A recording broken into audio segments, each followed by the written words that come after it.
o nosso sexto vídeo dentro da série Para Quem Estamos Falando.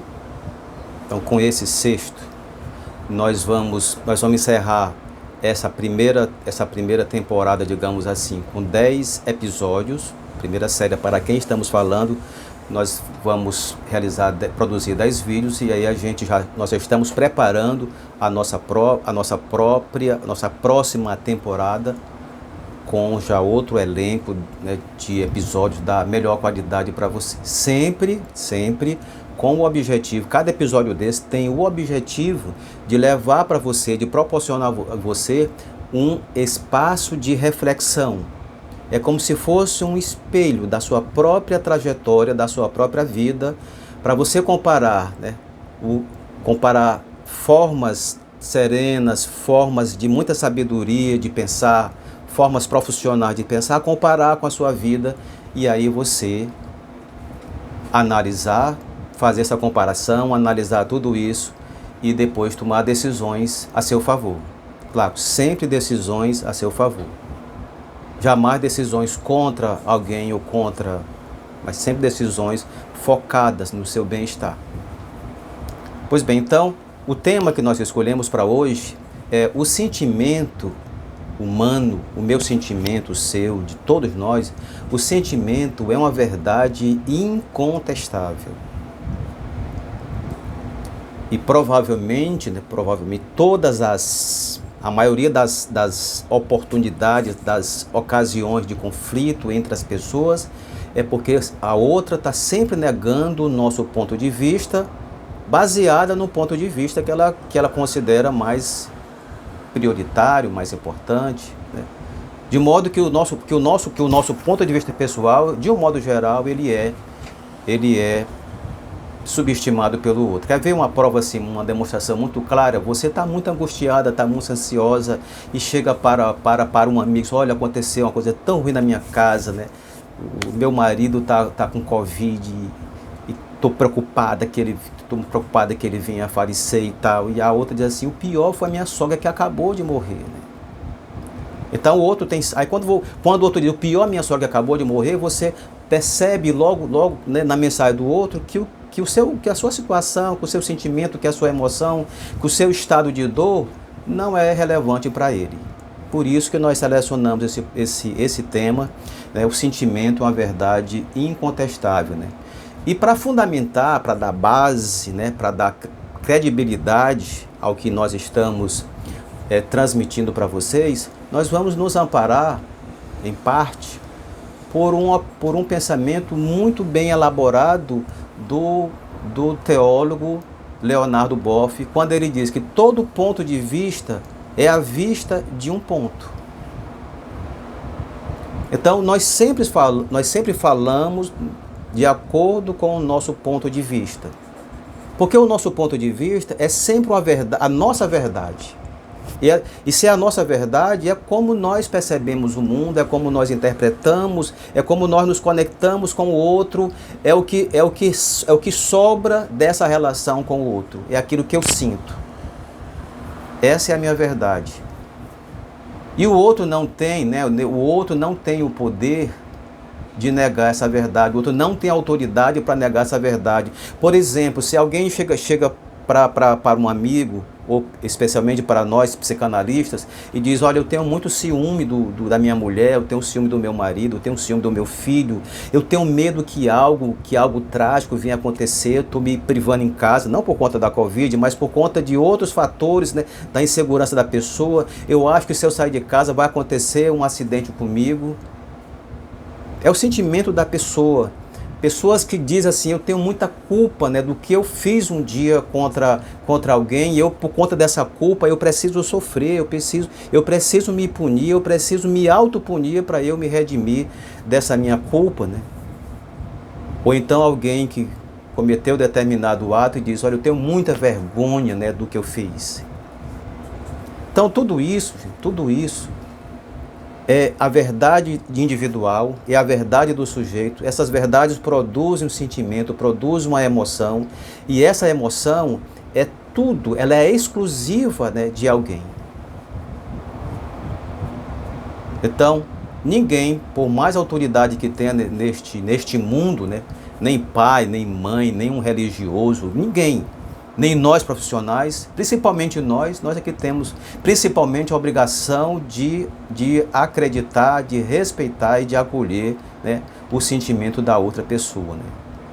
Um outro fundamento muito importante, que dá base, né, que sustenta a veracidade, a autenticidade do sentimento do outro, é uma situação assim não muito trivial, mas de profunda, mas que divide, né, que divide muito bem os pontos de vista. Por exemplo, você vai para um cais,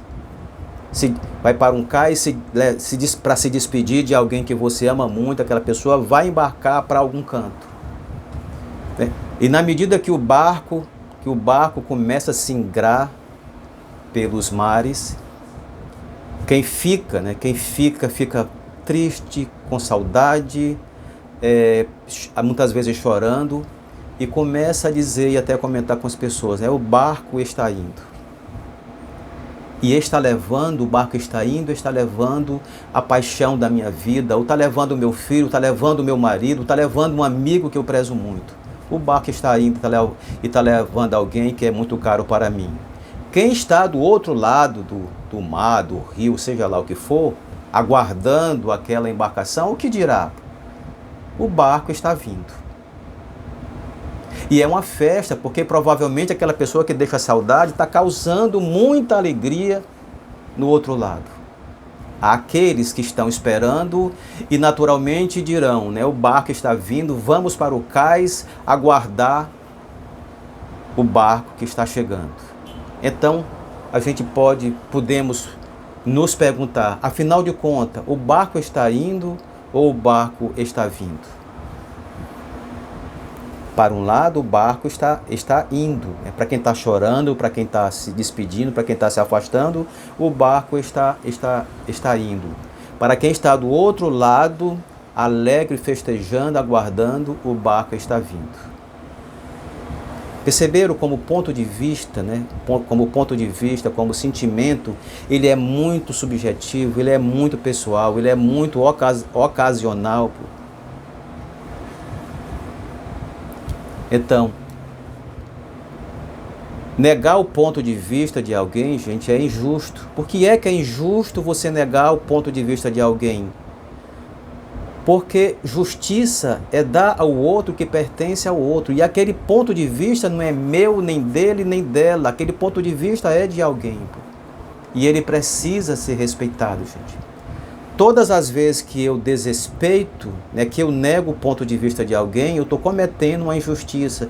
E a injustiça, ela é promotora, ela é causadora, ela suscita o sofrimento, ela suscita a dor, suscita a descredibilidade, suscita até a perda da autoconfiança. Eu tenho recebido no nosso consultório situações assim muito esquisita do ponto de vista familiar. Por exemplo, uma pessoa que está vivendo um estado depressivo. Qual é a primeira resposta da família, de um modo geral, né? Mas isso aí é fricote, né? Isso aí é frescura, isso é preguiça, você não tem nada a ver, você levante disso e comece a cuidar da sua vida. E não é bem assim. A gente sabe que a depressão é uma dificuldade imensa, né? Imensa de ter alegria. Aquelas rotinas prazerosas, né, elas perdem o sentido para nós e a vida vai ficando sem cor, sem tônus, vai ficando cinzenta, né? E se a coisa se agrava, a pessoa não é devidamente tratada, a pessoa pode desistir do próprio corpo. O que se concretiza pelo processo de suicídio. Então, todo sentimento, ele precisa ser acatado, ser respeitado como propriedade, né, de alguém. Propriedade inalienável de alguém. Algo que pertence a outra pessoa. E se pertence a outra pessoa, é dela. Nós não temos o direito, nem marido, nem filho, nem o melhor amigo, nem a maior autoridade tem o direito e tem o poder de negar os sentimentos de outra pessoa. Então, se nessa na sua vida, por exemplo, os seus sentimentos estão tão desgastados, estão tão desrespeitados, tão desvalorizados, tão invadidos, né? Tão neutralizados pelo outro, e você não está encontrando forças para recuperar a vivência, né, dos seus sentimentos, não está conseguindo força para recuperar a gestão dos seus sentimentos, talvez seja o momento de você buscar o amparo, né, profissional, o suporte profissional de alguém capaz de decodificar as suas palavras, capaz de interpretar, de enxergar o que é dito nas suas palavras. Porque enquanto você fala, a fala é um processo consciente, enquanto você fala, você diz algo que é inconsciente, que está fora do seu controle. E o que é dito na fala é exatamente o que interessa a nós psicanalistas. É o que é dito. É aquilo que você não sabe o que está dizendo. Portanto, quando você fala, você diz muito mais do que fala. E aquele excesso da fala é o que importa, é o que nos importa, é o que é decodificado, e é exatamente esse conteúdo que é o nosso, a nossa campo de trabalho. E quando você se você toma conhecimento desses saltos do seu inconsciente, daquilo que salta do seu inconsciente, quando a gente consegue fazer uma migração de processos inconscientes para o consciente, é momento para nós nos perguntar, né? E agora, o que eu vou fazer com essa informação? O que eu vou fazer com esse conhecimento? Então, esse é o nosso trabalho. Esperamos que esse vídeo, né, traga para você oportunidades preciosas de autorreflexão. Por enquanto, nós estamos trabalhando no ambiente exclusivamente online, né, de segunda a quinta-feira, de 15 até as 21 horas. E é sempre um grande prazer, né, manter contato com você, receber sua mensagem, seu telefonema, estar com você e juntos, numa relação terapêutica, competente, amorosa, cuidadosa e responsável, dentro dessa perspectiva, dentro desse cenário, é dentro desse cenário que nós temos conseguido resultados que o nosso paciente realmente precisa. E quero encerrar esse vídeo, né, talvez, tomara que essa pessoa, né, de quem não posso citar não por questões de ética, mas tomara que essa pessoa um dia veja esse vídeo e se lembre, né, mas já tive paciente que chegou a dizer: doutor, o Senhor salvou a minha vida. Salvar no sentido de ajudar de forma efetiva e ajudar de forma transformadora.